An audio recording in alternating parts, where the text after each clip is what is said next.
Con el Señor de las Runas. Hoy vamos a hablar un poquito de el Yggdrasil. Yggdrasil.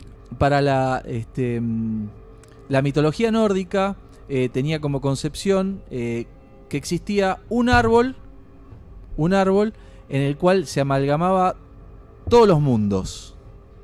Nosotros acá, en emisiones anteriores, ya hablamos de dos mundos. Hablamos del Muspelheim y del Jotunheim. Pero en total esos son solo dos. En total son 9 los mundos.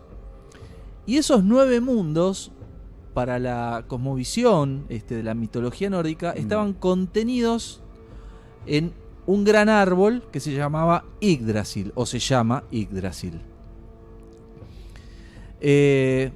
Bueno, de acuerdo a donde uno se informe o lo que uno lea o lo que uno pueda encontrar por ahí, va a encontrar distintas versiones de esto. Todos coinciden en esto, que había obviamente un árbol que era el Axis Mundis, el centro de todo. Tal cual. Pues se podría decir que se toma, o no sé, se puede decir que es el sostén de los mundos o la conexión entre los mundos. Bueno, ahí diste bastante en el clavo. ¿Por qué? Porque en realidad no se sabe la ubicación de los mundos con respecto al árbol.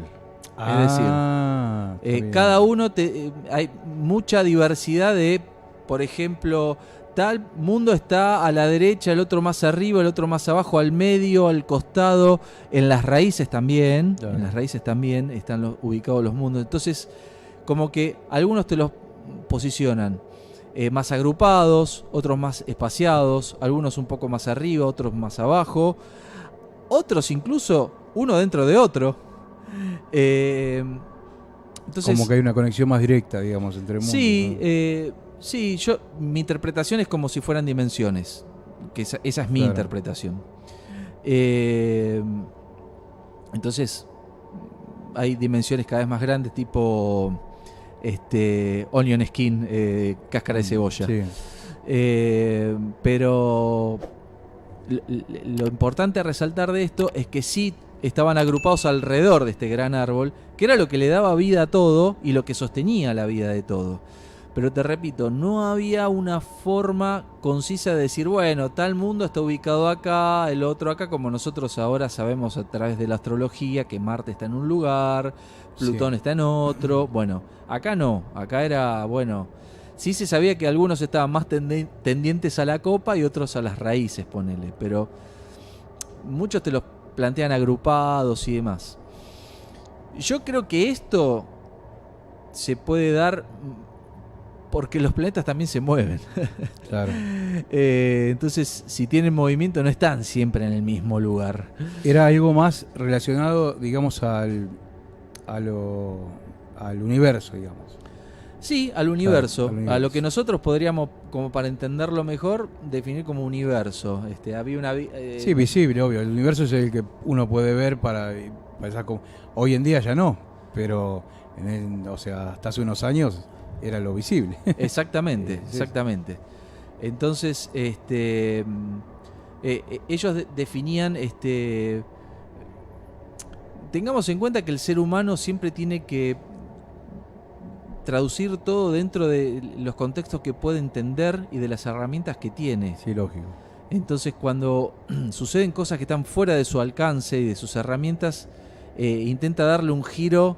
Si uno viene y te dice, bueno, dibujame un marciano, un extraterrestre, y vos lo dibujás con brazos, piernas, ojos, claro, porque es la concepción de la estructura cultural que uno tiene, y por ahí nada que ver. Por ahí son una pompa de jabón flotando en el aire. Sí, es el concepto de, es un ser inteligente, entonces tiene que ser parecido al hombre. Porque, claro. Y bueno, de ahí después viene Hollywood. Claro, viene. Y todo lo que interfiere, ¿no? Hollywood, sí. Varita mágica. Sí, te acuerdas. Hollywood. Sí, Hollywood, de verdad. Entonces, aplicaban su magia los muchachos también. Como verán, esta sección tiene mucho que ver y es muy importante.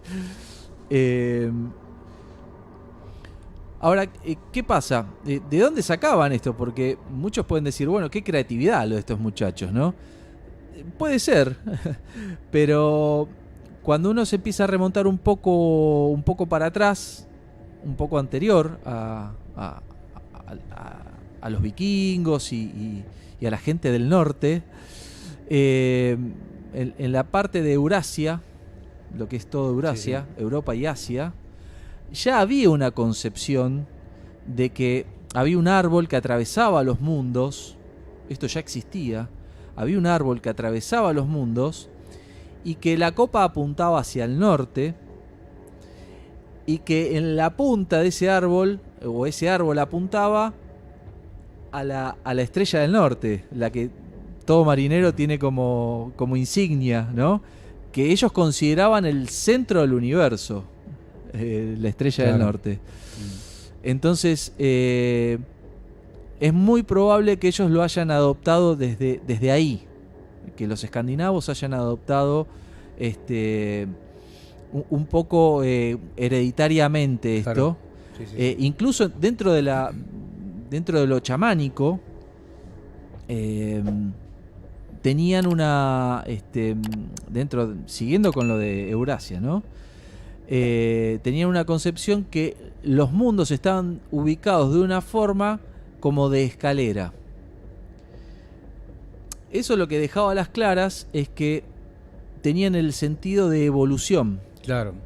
Vos podés ascender. Claro, podés ascender. Por la escalera también podés bajar, ¿no? Pero bueno, pero en todo caso depende de vos. Si es una escalera es por lo general es para subir. Por lo general. Como para arrancar, ¿no? Uno empieza. Por lo general. Sí. O sea que la cuestión espiritual y evolutiva siempre estuvo presente, y la tenían muy, muy clara, y digamos, estaban muy avanzados en ese sentido. Muy avanzados a lo que nosotros especulamos o creemos o culturalmente suponemos. Y es muy interesante ver ese tipo de espiritualidad manifestada de esa forma. Así que es muy probable que ellos lo hayan tomado desde ahí.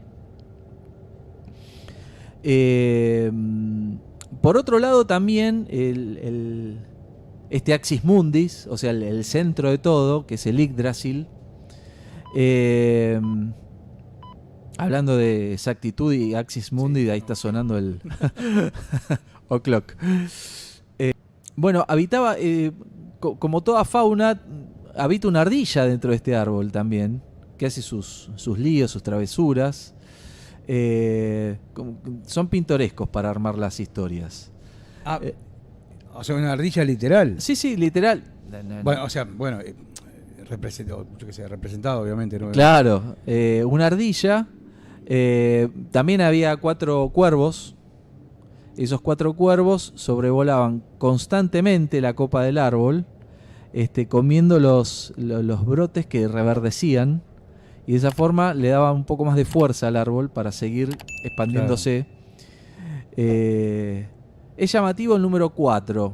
Nunca entendí bien por qué 4, porque dentro de la mitología nórdica siempre tenés 3, 6, 9. Es como muy categórico. Como Tesla. Te iba a terminar diciendo eso. Que Tesla después eran los números que usaba Tesla, 3, 6, 9. Sí. Dentro también de ese árbol había un águila, habitaba un águila gigante. No tiene nada que ver con los gigantes, el águila, pero un águila que el movimiento de sus alas era lo que generaba las tormentas y los tornados. Vos imaginate cuando ellos salían a navegar, se encontraban con mareas muy bravas. Gravísimas. Entonces, no era muy descabellado para ellos, que desconocían que del otro lado de donde ellos vivían había más cosas, claro, había más lógico, mundo. Sí. Encontrarse con la bravura del mar, que te presenta el mar en ese momento, el océano, ellos no le tenían miedo a eso, porque ya sabían. Por eso lo asociaban a muchas cosas que ya lo habían escuchado desde chiquito. Qué bárbaro. En las historias, en las reuniones, en los agasajos, en los blots, las festividades que se hacían. Entonces, claro, se lo adjudicaban a tal cosa. Entonces ellos lo enfrentaban con total naturalidad. Claro. No, se lo atribuían a tal cosa de la naturaleza. Entonces, por ejemplo, los vientos fuertes eran las alas del águila que habita este Yggdrasil, por ejemplo. Es muy interesante todo esto, pero bueno, uno lo hace un poco más recortado hacia el mundo de la radio, como para que pueda ser más Sí, lógico. Consumible. Después otra característica que tenía este árbol, este gran árbol, es que consumía agua como toda planta, pero el agua la consumía de una fuente que es muy particular, y ya vamos a hablar en algún momento más adelante, que es la fuente de Mimir. Mimir no tiene nada que ver con el lenguaje de ahora de los chicos que dicen Mimir, y no tiene nada que ver con eso. A mimir. Mimir, exactamente. No tiene nada que ver con eso. Sí, está relacionado con una fuente de sabiduría. O sea, ya les estoy diciendo que no tiene nada que ver, como verán. Es una fuente de sabiduría que después vamos a hablar un poquito de eso, porque tiene mucho que ver con las runas y su origen, y su origen para con los humanos, ¿sí? Y a su vez, en estas raíces habita una serpiente también gigante, que no tiene nada que ver con los gigantes, pero una serpiente gigante que está constantemente comiéndole las raíces al árbol. Constantemente.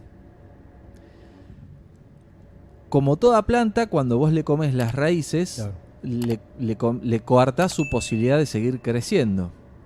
Bueno, ahí es donde empieza a agrandarse la historia, porque ¿qué pasa? Aparece la figura, y esto es muy importante, de las Nornas. Bueno, popularmente conocida dentro de la mitología son 3. En realidad son más, pero se conocen solamente 3. Se van a conocer 3. Y son las que resguardan las raíces de este gran árbol. Y son las que, con el amor que ellas le brindan, bueno, logran que este árbol pueda seguir contenido y en pie, digamos. Las Nornas, ya vamos a hablar más adelante, también son muy interesantes y tienen muchísimo que ver con las runas. O sea que era una guerra de energías, de poderes, de ciertas... un ecosistema. Claro, un ecosistema.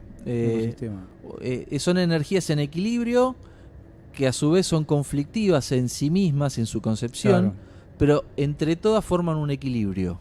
Claro.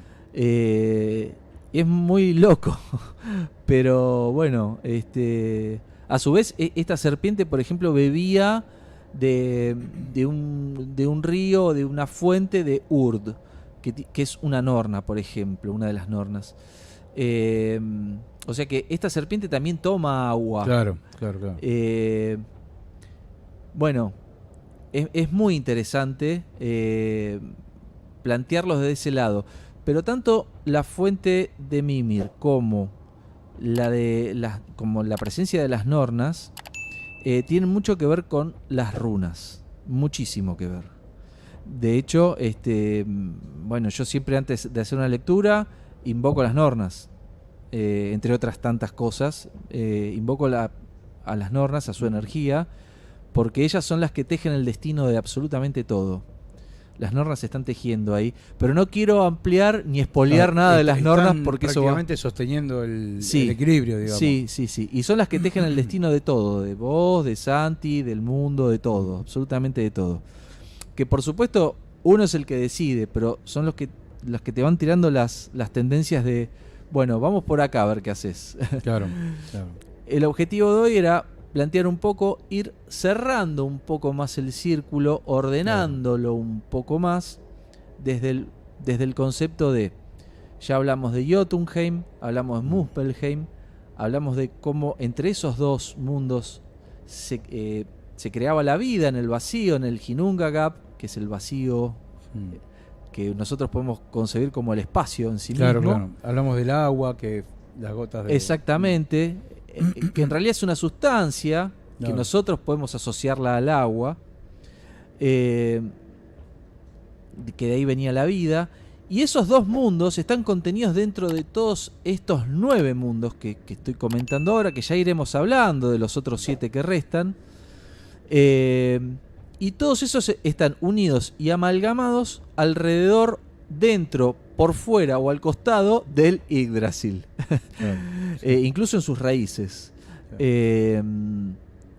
Como verán, ellos mezclaban lo que nosotros podemos decir astrología o